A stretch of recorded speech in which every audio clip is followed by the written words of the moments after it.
This is a question that might get me in trouble a little bit, but I'll go out on a limb and say when most people say the term rapture, they believe in a rapture, I actually would say that our conception of that is very misplaced. In 1 Thessalonians 4, it talks about us meeting Jesus in the air, being kind of snatched up. And so what some people have said is that this is a rapture, that there's not one second coming of Jesus, there's actually two.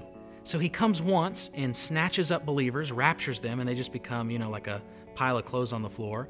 And then he comes back later for his real second coming. The problem I have with that, there's a few things. One, this is an interpretation of the Bible that nobody held in all of church history that I can think of until the mid-1800s. The view purported in current books and movies and stuff, especially in America, the end times, I think can be very off in this area. Additionally, the passage in 1 Thessalonians where it talks about meeting God in the air, meeting Jesus in the air, it can't be this secret coming of Jesus to evaporate believers. It says that there is a shout and the voice of an angel and a trumpet. It's very obvious. And so that passage is not talking about a rapture, it's talking about the second coming.